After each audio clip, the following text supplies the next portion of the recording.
quickly gets it back again. Oh, what a goal! Well, that sums up her season.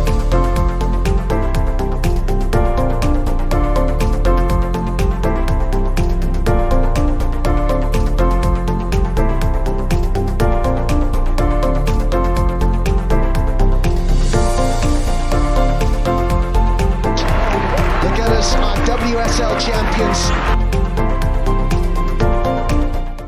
And welcome back to Vic Acres Wonderland. And we're back for our weekly deep dive into the stories, tactics, personalities shaping the Women's Super League. And of course, the Arsenal. I am your host, Lottie, and today we're unpacking an electric match at the Emirates. It's the Arsenal 2, Liverpool 1.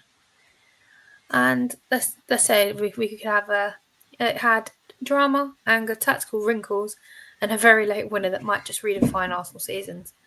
2 exceptional goals for Arsenal, resilient response from Liverpool, and substitutes again once proving decisive. Before we get into it, I'm joined by Matt as always. Matt, how are you doing? I'm not too bad. Just coming off a weekend where I think I've been bouncing off the walls, and it kind of came in as I was bouncing off the walls on there this morning as well. So I do apologise to my work colleagues who have been at work since just before 7 o'clock. I sort of looking very tired, and all of a sudden I'm bouncing off the walls because of what happened not only on Saturday but what also happened on Sunday, which was very, very funny and very, very much loved. Absolutely. I mean, shout out to Ariel Fantasy who does the fantasy football. They asked everyone, how's everybody watching this? Are we all terrified Chelsea's going to lose? My answer was no, and I put the Michael Jackson meme with eating his popcorn. I was absolutely loving it.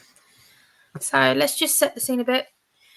We're chasing top 3. Pressure is high. Liverpool are literally hovering the bottom with 2 points all season.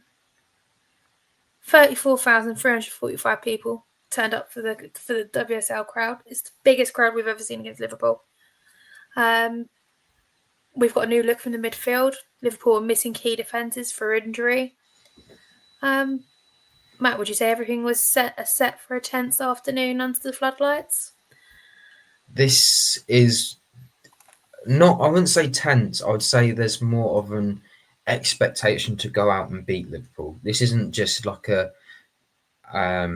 side that have come into the WSL. They are legacy WSL members, I think is the best way to put it, and they haven't been acting like one. I think is the best way to put it. They've been acting like they are basically new to the entire league as a whole. So going into this, they've got either one or two things happens. If you're a Football Manager fans, you'll probably understand. You go in and you keep on taking the shots, and the ball doesn't go in the back of the net, and Liverpool go up the other end and go and score the lucky goal, and then that's it. Like pretty much like they did that on that opening day a while back. Well, the other thing is you go and absolutely belter them. In the end, we got a meet in the middle situation where it was very tense throughout, and a little bit of drama at the end as well. Oh, absolutely. But I'd like to say we've got sort of came flying up the blocks the first sort of 20 minutes, early pressure, high line. Liverpool was pinned back. And then that wonderful 16th minute comes running along. Olivia Smith. Her story is the headline. The former Liverpool player picks up the ball 25 yards out, drives past 2 defenders, fires it into the bottom corner. A stunning individual goal. And it had some extra emotional spark, especially for you, Matt, because every time you turn up the Emirates, you seem to score bangers. That is true. And you know what? It did feel... I didn't even realise it was that far out, that she'd run from basically near enough the halfway point between the Liverpool's half and towards the penalty area. That is a huge drive towards the box, and if it feels like she basically skipped past the half the Liverpool team before she ended up having that shot. And what makes it a special one is the fact that that it bounces just before Kirby in goal can get to it, and because of the bounce, that's what causes the Kirby to not be able to stretch and get enough to push it away. And it is such a good shot. It's almost a like for like recreation of her goal against London City Lionesses. Not as spectacular in the sense of it was a rocket and it just flew in. It was just really nice low shot, and she just hit it to perfection. And if Abba have anything to say about it, knowing me, knowing you, she knew exactly where to hit that. Oh my God, you're so cheesy sometimes. I had to say it. It's still funny. Olivia did say full time in her post-match interview, scoring meant a lot today. I've got a huge respect for Liverpool, but I'm proud of how I'm settling into this Arsenal side, and the fans made it special. So she's just scored a brilliant goal, Matt, against her former club. How impressed have you been so far this season in her adaptation to play for the Arsenal? I think this season has been it's going to be a season of getting to know the teams, the team and the teammates, as well as the coaches behind the scenes. I think the best is yet to come. Usually it's that season 2 marker where we start to see the real changes happen. A couple of years ago, we were talking about Alessia Russo, and it was a hit and miss. And one of us said it was a miss. The other two of us, both of us, said it was a hit. The other one that said it was missed was because the best is yet to come. And I do have a feeling that Olivia Smith has that potential to probably have a high ceiling. And I would like to see her go more forward and get those assists. I think she is a game changer for a lot of reasons. You look at what the club have brought in over the summer. Obviously, Chloe Kelly is an assist queen, and she does love a good goal against Man City as well. Now, but she is very much she adds a new dimension to Arsenal now. It's not who do I have to worry about in attack? It's okay, I've got to worry about, say, Beth Mead, Alessia Russo, and say Olivia Smith for this game.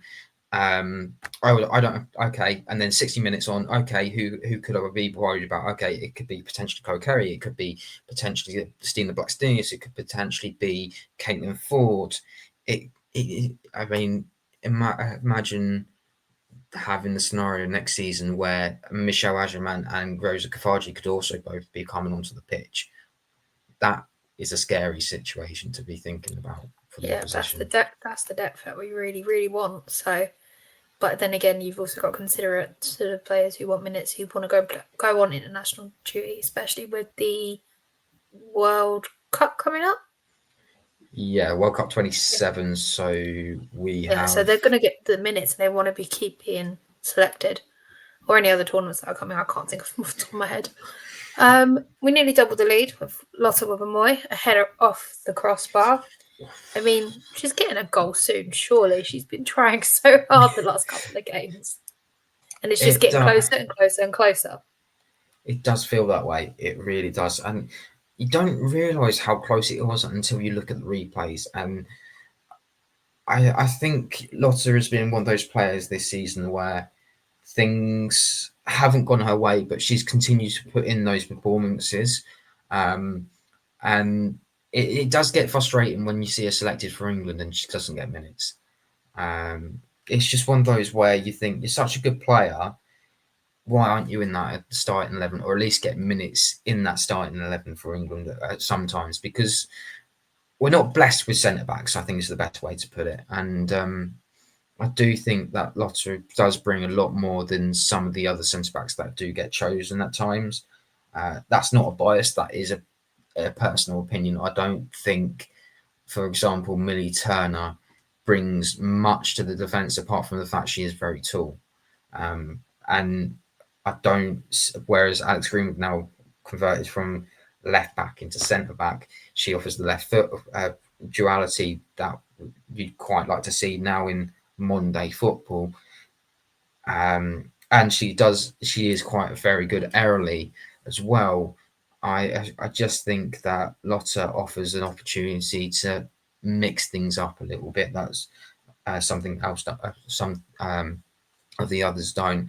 In terms of Arsenal, I really hope Lotta does get that goal. If it happens midweek or it happens at the weekend, I will be there. I'm here all for it. Absolutely all for it. The twist in the game came at 30 minutes. Peter Olsson equalises. 1 through ball, 1 clinical finish, and it's 1-1 against the run of play. I think this is where Liverpool do deserve huge credit. The absorption of the pressure, and then they hit back with that level of sharpness. I mean, they defended for their lives, Matt. Is this a sign of improvement despite them losing that game? I think Liverpool do need to be given some credit because they did frustrate me. They frustrated a lot of other fans, and they also frustrated Arsenal as a whole in that game. Their game plan seemed to be go and time waste as much as possible, and if you can grab a goal, brilliant. And obviously, it didn't work out that way. But for the goal itself, it was good. The only issue I have with it is from an Arsenal perspective, no one closes down. And the fact, I believe it's Steph Catley, I'm not 100% sure, but one of the Arsenal defenders, I'm trying to remember, it'll be a left back, so it would have been either Katie. Katie didn't come on till the second half. So it wasn't. So who was? So it would have been Taylor Hines. It wasn't Taylor Hines because I'm sure I saw Taylor Hines. Taylor Hines was. I'm sure it was Steph Catley then. It's basically unless they've interchanged like they do out throughout the games, it was either Steph or it was Taylor. Just for perspective, I was seeing the boot and the hair, so it's sort of a dead giveaway sometimes. So, I think it's Steph Catley. So I'm just going to say it's Steph Catley, and if it's not Steph Catley, I do apologise. But essentially, one of the Arsenal defenders keeping the attack alive because she's kept on side by, I think it's a good yard or two, and that was the frustrating thing, is that she hasn't looked at a long line, she doesn't react, and it's too late. The ball's in the back of the net. I'm not gonna have a go at Anika Borba because first of all, it's her first start. She did really well. She really did surprise me for this game. It was a one-on-one chance. It's a 50-50. There's no guarantee that you're going to always save those. So it was. It is an avoidable opportunity to learn, and I think I was quite impressed really with how Borba did, to be honest, because usually when a new goalkeeper comes in, you can see some sort of a bit of shaky starts, but no, she took everything within her stride. I really enjoyed the fact she was mixing it up. None of that short ball nonsense until the second half, where they were passing it in the box to each other, and then instead of just let's hoof it off, go clear the danger and things like that. But it was a good goal for Liverpool, a bad one for Arsenal to concede. And it's just things like that where they need to learn to be prepared, because it's going to be a game like tomorrow, the Twente game, where Twente would look to punish you. No, absolutely. I mean, looking at the stats for Peter Olsson, is she becoming one of the most reliable forwards in the lower half of the WSL? So in the last 3 games, she's had 5 goals. One of those games was in the League Cup, and it was a hat-trick against Sheffield United. But she scored against Chelsea. She scored against us. Is the only way up for her now? Well, yes, and that is good showing of your transfer market and your trusting your scouts to go and find gems. Liverpool did need a striker. Let's be they needed to find someone new after Olivia Smith. They've gone and spent that money on a couple of players, including the other Sam Kerr. I think she's injured at the moment. So it's just when Liverpool have done well, it's more about how has it progressed on the pitch. I think we've mentioned this when Matt Beard passed away. You mentioned about there being a mental issue. I think you are right in that, but the team need to be able to perform, and if they're not performing well, it doesn't look good for Gareth Taylor. If I'm honest, I wouldn't be surprised if they do not perform to the standard that they're expected. I will not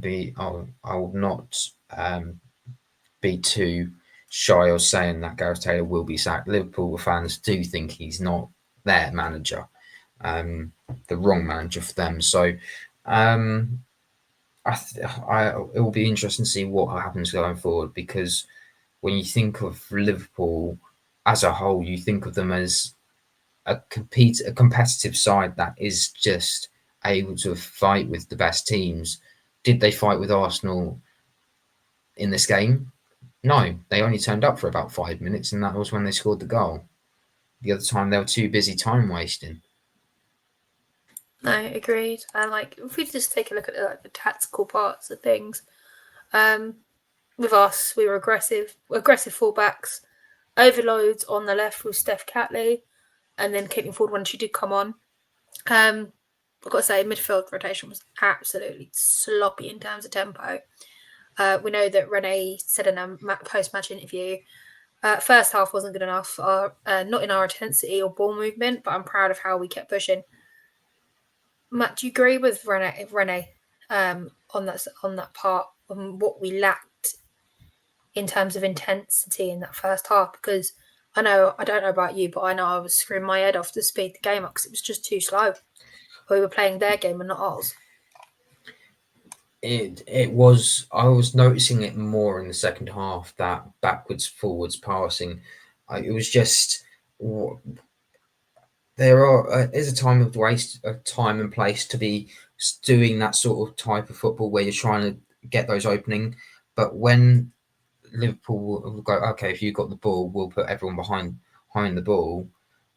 The quickest way to open someone up is either you have an Olivia Smith moment, or you have someone. Well, the midfield, which was the issue. Just to remind me, it was Frida Marnham as the attacking midfielder, Cora Cooney-Cross, and Mariona Caldente. So, of the three, I think I was talking to G about this actually. Is that me and her see Mariona as an attacking midfielder, not Frida Marnham. Now, Frida Marnham does do a good job when she's there, but it only happens when she's with Stina. So for me, that's these pulled together. I've always said to you, when Stina scores, Frida's going straight after, or it's the other way around. For me, and it's usually the case. If you look at some of the games that we've been to, that's what's happened. For me, it would have been a lot easier to have Mariona further up the pitch, because she would have been conducting that forward play with almost like like it was an orchestra. She is a beautiful Puppet master, orchestrator, whatever you want to call it. She just does it so well, and it does frustrate a lot of fans, the fact that she doesn't get the recognition that she deserves for those big awards. But when you watch her play, it's if Kimmy Little is special, Mariona Caldente is the step above. That's not being harsh on Kimmy Little. That is, if you don't see Mariona. If I'm honest, I think what you're trying to say is that Mariona Caldente has got a higher ceiling than Kim. Yeah. Unfortunately, I don't like saying that myself, but is that what you're trying to say? I'm trying to say that, but I'm trying to say it in a positive light, where Kim Little No, has done it's so not a much. bad thing. Like, obviously, it's not a bad thing, but No, you're always going to have great players, and then there will always be a player that comes around that is going to be greater than them, and that's just how it goes. Unfortunately for Kim, Mariona is that player. if you were to say who would be the greatest Arsenal player, Kim Little's in that mix. Mariona Candelante has the potential to Be go there. past that. I to be honest, I wouldn't be surprised if we see her in the captaincy. No, it wouldn't surprise me at all. In terms of Liverpool, we saw the compact mid block instead of the annoying low block. It was a mid block this time around. They were smart with their transitional play. Olsson as the outball and in outstanding form. What do you think changed in the second half, Matt, that allowed us to pin Liverpool even deeper and finally kind of crack that compact mid block? So essentially, when Liverpool scored, they got it to half time and they just wanted to time waste as much as possible. You saw it every time. You might not have seen it a lot if you were watching the game on the TV, but being in the stadium, I think I was sitting there going, they're wasting time. And it was frustrating me. I feel a bit sorry for G actually, still sitting there. And by the time that Caitlin Ford come on, I was getting really annoyed. And I did sort of be grumpy old man because it was getting to the point where even Caitlin Ford coming on and she was doing a usual unfortunate December moments where everything that she was doing was just wouldn't come off. I mean, she was trying to take on a defender and she took a heavy touch. She tried to take on the defender again or try to play a ball, and it just nothing she did worked. And it would have been better off just keeping her off the pitch, to be honest. I think the biggest turning point. It still annoys me this happens that Alessia Russo and Stina Blackstenius play together, but it becomes more of Alessia Russo comes the attacking midfielder. So then it's almost like a 4-4-2, and or 4-1-1, and it doesn't really work. What really helped was I think there was a couple of opportunities when the substitutions were made that when Stina came onto the pitch,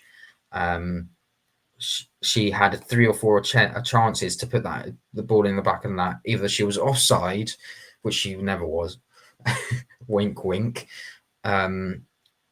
There was the time where she had the chance to put it in the back of the net, and then because she took so long, the defender slides in and makes the challenge.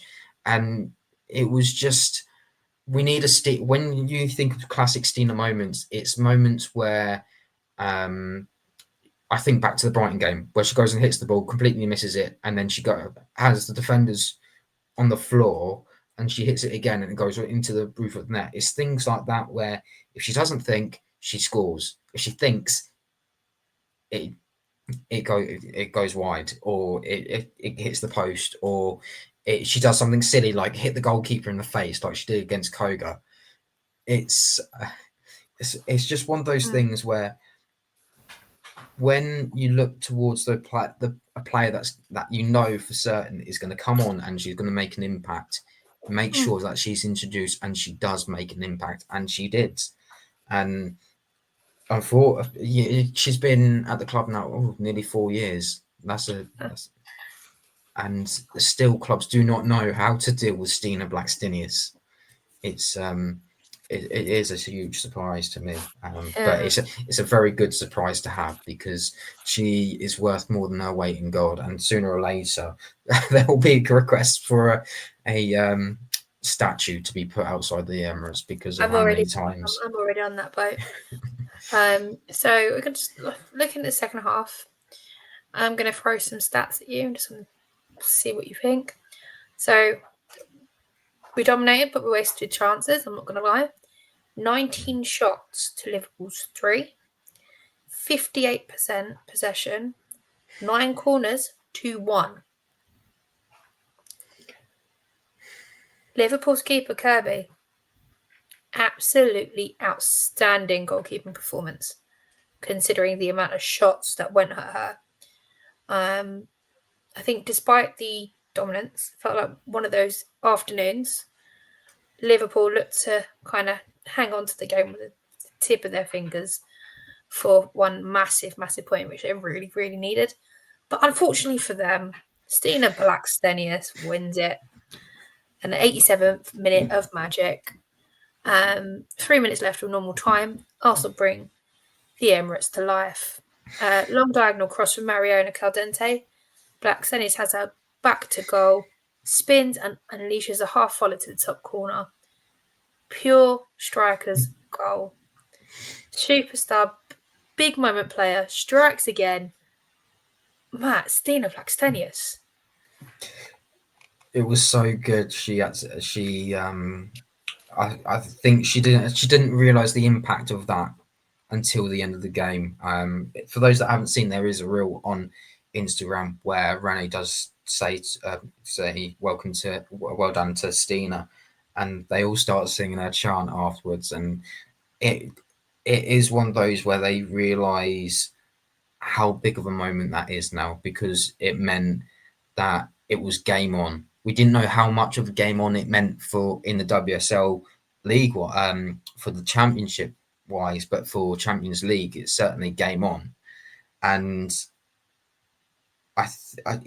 sometimes there's a striker that just comes along and just does everything right at the right time. Stina Blackstenius is that person. Okay, she might have to have 5 or 6 bites of the cherry, but she will get that bite, and it will be a very, very beautiful one. Absolutely. I mean, Rene said you need players who can change the game from the bench. Today, Stina gave us exactly the spark we needed. Matt, is she the best impact substitute in the WSL right now? I am going to throw that out there. I know it's a big, bold statement, but as you just said, Finn 4 seasons now. Yeah, 20. And they still don't know how to deal with her. So trying to work it out. It was just after the Wembley defeat, unfortunately, to bring that up. So that's 21-22. So nearly 5 years, 4 or 5 years. So in that case, she's definitely one of them, I would say. The only other one that could possibly come close is Chloe Kelly. Unfortunately, she's injured at the moment. So at this moment in time, you'd have to say yes. I wonder if anyone would probably be able to throw out other names that you could possibly mention. Lauren Helm seems to be starting on the bench for Man City at the moment because she's still coming back from injury. So there's another shout out. But at this moment in time, I'm just trying to think. Rosa Kovaji starts and she doesn't. So I'm going to put Rosa. I'm going to throw Rosa's name into the hat there as well. Michelle, when she was Michelle was starting at Brighton. Well, it's now Seeker, isn't it? That's playing it as the striker. It's Kiko. So, Fran Kirby, I'm going to throw in there as well. She's usually great off the bench at the moment. Yeah, I think there's a good shout for that. I think in terms of talking about the impact substitute sort of thing, I think it also brings in the debate now. Should she be starting or should she just stay super sub role or as a tactical weapon? And I mean, how do you argue that she should be starting if she's been so tactically weaponized to come off the bench because people still don't know how to play against her, so to speak? I think tomorrow's game offers an opportunity. Twente are a very good side. Don't take that away from them. I think it's an opportunity to rotate a lot of the squad around because a lot of them felt. I'm going to point to Caitlin Ford here because she did have a really terrible game. And yes, okay, one of the things was that she'd been flying and things like that. But Steph Catley did the same thing, and so did Kyra. And to be honest, Kyra and Steph had solid games apart from when Steph didn't double check that to run a bit further up the pitch for the goal. So for me, I think it's an opportunity to definitely rotate it. Definitely an opportunity to see if Stina can take that role. And the other option is that if that does happen, Frida and Stina together as the attacking midfielder and the striker. That usually works, as you mentioned already, in goals. And it also means that Alessia can get a little bit of a rest. And at the same time, if she does have to come on, I think Alessia could be used quite well as a fresh leg substitute. Yeah, no, I completely agree. But we'll see what Renee puts out tomorrow, because it is Monday night. We are recording this. We'll see what Renee puts out tomorrow and see who's going to start against Twente. So at the moment we're sitting in 4th place, ahead of the rubbish down the road, by plus 11 on the goal difference. Liverpool is still in that relegation fight. They are going to play 3rd spot in the Championship. If they finish second, it's because the top 2 get promoted. So it's, yes, the 3rd. Yeah. But their performances are showing a little promise, but I think they're going to have to invest in the window personally. The other scores from the weekend: Spurs beat Villa 2-1. Brighton won 1-0. They're the only clean sheet of the weekend. Oh no, not the only clean sheet of the weekend. Man United beat West Ham 2-1. Man City won 3-0 against Leicester, and Chelsea finally lost to Everton 1-0. With these results, Matt, what does that mean for the title race? Game on.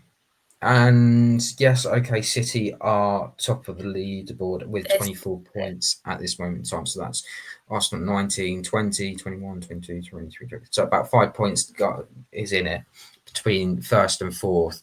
That's I'm expecting Chelsea. There's 8 points in it. Sorry, 8 Matt. points. Oh, are they on 20? We're 19. City have got 27. Sorry. Oh, they're 27. Right. Okay.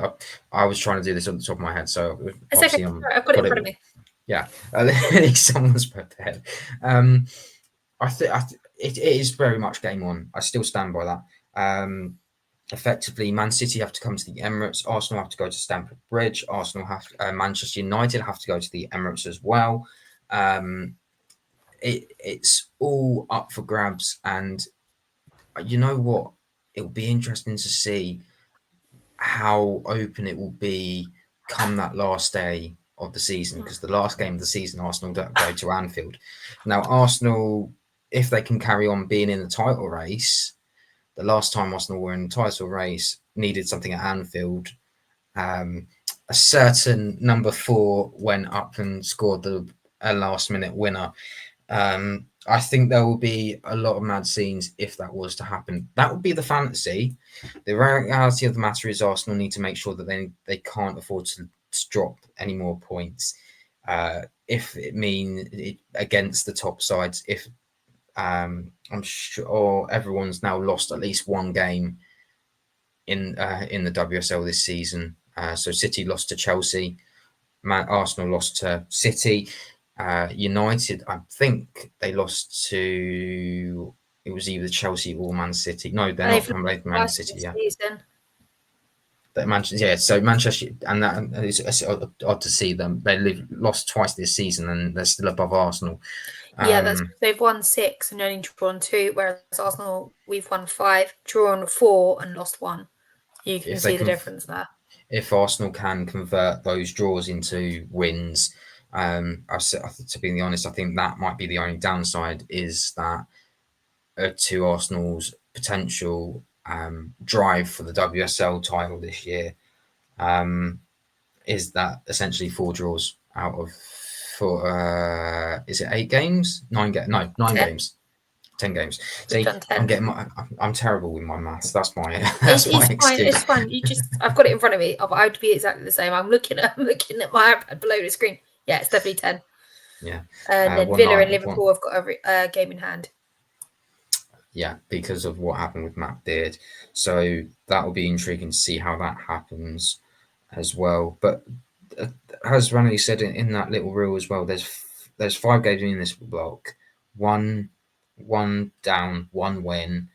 Okay, the other 2 of them are Champions League.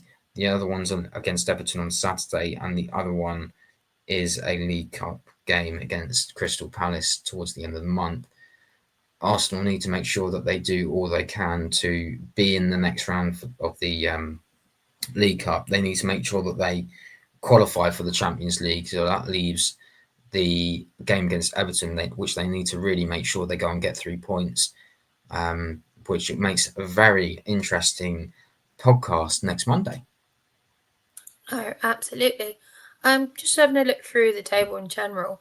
Normally this time of year we sort of see the usual West Ham, Leicester, sort of Everton, Villa, Brighton, and I'm going to chuck Spurs in there. Usually down sort of the lower half of the table, but like I'm going to pick on Spurs at this particular point because they are level with us. As a traditional lower table team, do you think they could be closing this like the gap on the top sides? I would say London City Lionesses, but we know the situation with that. They're not a traditional lower team table at this stage. They've brought in the talent. So I mean, I'm going to pick on Spurs in particular. Yeah. With Tottenham, it's been basically a manager bounce. Let's be honest, Arsenal just couldn't convert their chances in the North London derby. Had they converted their chances, Arsenal would be looking a little bit more smug this weekend than they were. But it's just one of those where you look at Tottenham and they are a beatable side, but at the same time they have improved. But I wonder how much of a managed bounce they will get come after January, I should say, because after the transfer window, you never know what's going to happen. They might end up buying a couple more players to just keep themselves keep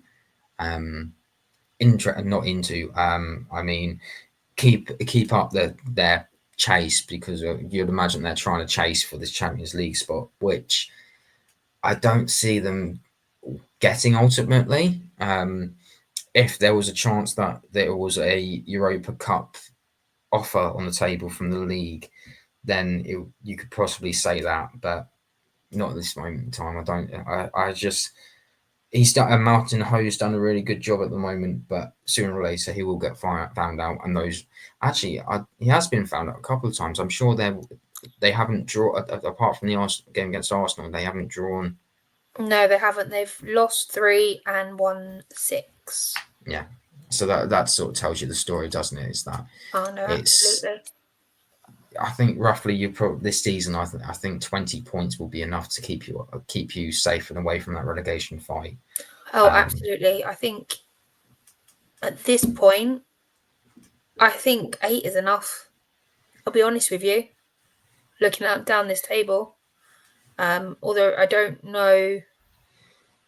I'm looking at West Ham, and they've lost 8 games this season compared to Liverpool's 7. But Liverpool haven't won at all this season, and that's been the difference. Yeah, so we'll have to wait and see what happens, really.